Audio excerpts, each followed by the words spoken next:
Oke, sebelum kita memulai pembahasan, yuk kita lihat adik-adik kita lakuin apa sih sebelum mereka memulai pelajaran.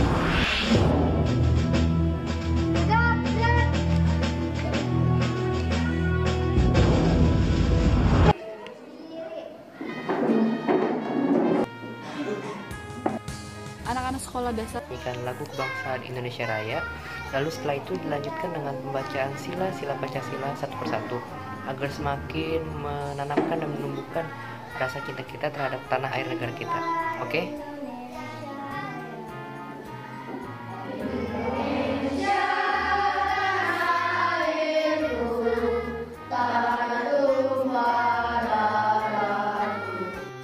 Pancasila. Pancasila.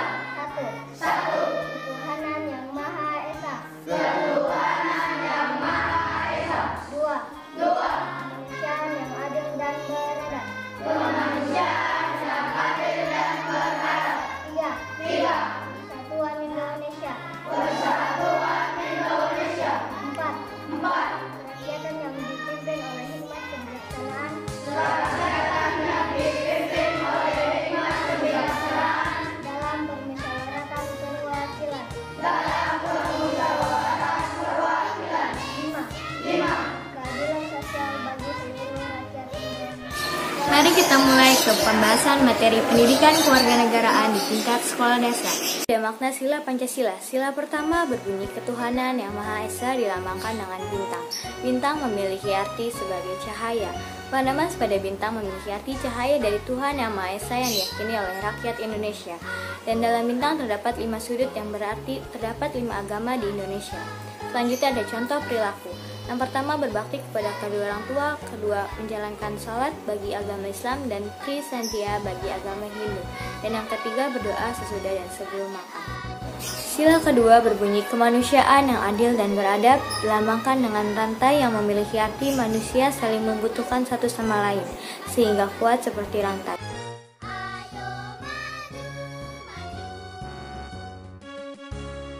Contoh perilaku di sini yang pertama merapikan tempat tidur, yang kedua bermain bersama adik atau kakak, yang ketiga membantu ibu membersihkan rumah, yang keempat menyirami tanaman pada pagi dan sore hari. Sila ketiga berbunyi Persatuan Indonesia yang dilambangkan dengan pohon beringin yang memiliki arti pohon besar dan memiliki sulur akar yang menjalar kemana-mana. Pohon beringin memiliki arti untuk Indonesia, sedangkan sulur dan akar merupakan keberagaman Indonesia meskipun berbeda-beda tetapi tetap satu jua. Adapun contoh perilaku yang pertama hidup rukun bersama anggota keluarga, yang kedua mengutamakan kepentingan keluarga, yang ketiga tidak memaksakan kehendak keluarga.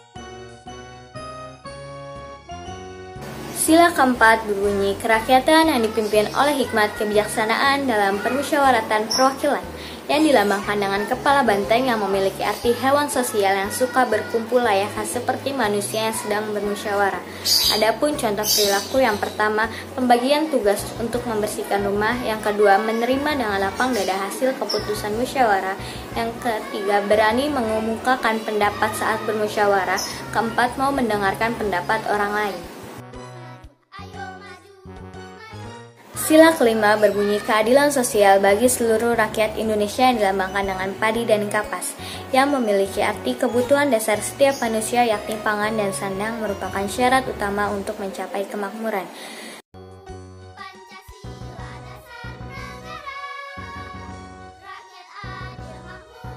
Adapun contoh perilaku yang pertama menabung, kedua membagi waktu untuk belajar, bermain, dan membantu orang tua, yang ketiga berbagi makanan dengan kakak atau adik.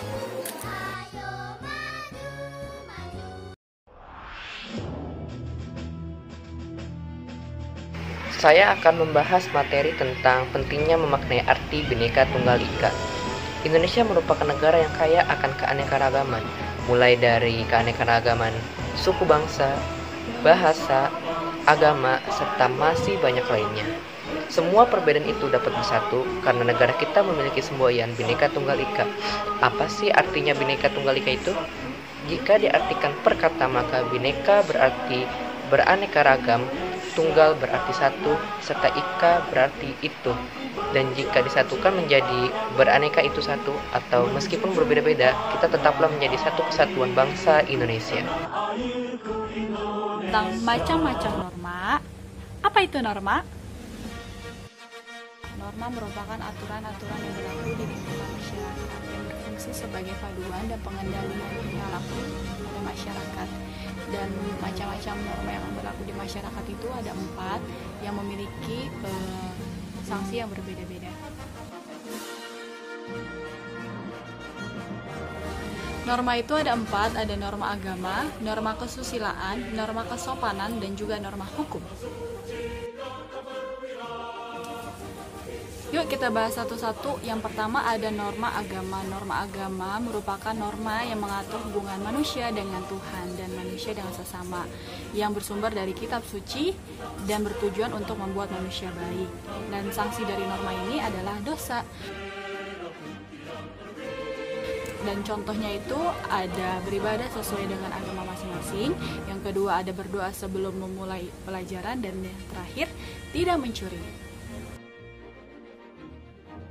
Yang kedua itu ada norma kesusilaan. Norma yang mengatur tingkah laku manusia sesuai dengan hati nurani, yang bertujuan untuk membuat manusia menjadi baik. Dan sanksi dari norma ini yaitu berupa tekanan batin, penyesalan, dan juga ketakutan. Sedangkan contohnya ada tidak menyakiti teman dan juga tidak menyontek. Dan yang ketiga itu ada norma kesopanan, yaitu norma yang mengatur tingkah laku manusia dan berasal dari aturan yang berlaku di masyarakat. Dan tujuannya itu membuat manusia lebih sopan santun dalam tutur kata dan tingkah laku. Sanksinya berupa teguran, hinaan, cemooh, dan juga pengucilan. Contoh dari norma ini yaitu bertutur kata santun dengan orang tua, menghormati guru, dan juga bertegur sapa. Norma yang keempat adalah norma hukum. Norma hukum merupakan norma yang bersumber dari undang-undang yang dibuat negara dan bersifat mengikat. Tujuannya untuk menciptakan suasana masyarakat yang aman dan tertib. Sanksi dari norma tersebut adalah denda ataupun kurungan penjara. Dan contohnya taat berlalu lintas dan juga tidak korupsi. Tentang hak dan kewajiban. Apa sih hak itu? Hak merupakan segala sesuatu yang seharusnya didapatkan oleh seseorang. Nah, bentuk dari hak itu bermacam-macam loh. Yang pertama ada hak di keluarga, seperti hak mendapatkan permainan dan pendidikan, lalu hak mendapatkan makanan dan pakaian, serta hak mendapatkan perhatian serta kasih sayang dari kedua orang tua. Nah, selain di keluarga, kita juga mempunyai hak di sekolah loh. Nah, contohnya apa saja sih? Pertama, yaitu hak mendapatkan pembelajaran yang diterangkan oleh guru. Kita juga memiliki hak untuk bertanya, serta memiliki hak untuk menerima nilai dan rapot. Dan juga ada hak bermain bersama teman sebaya. Dan yang selanjutnya itu kewajiban. Apa sih itu kewajiban? Kewajiban merupakan segala hal yang seharusnya kita lakukan. Nah, contoh-contohnya itu seperti membantu orang tua mencuci piring, mengikuti peraturan sekolah dengan baik dan benar, serta bersikap baik kepada tetangga, menghormati orang yang lebih tua, serta menyayangi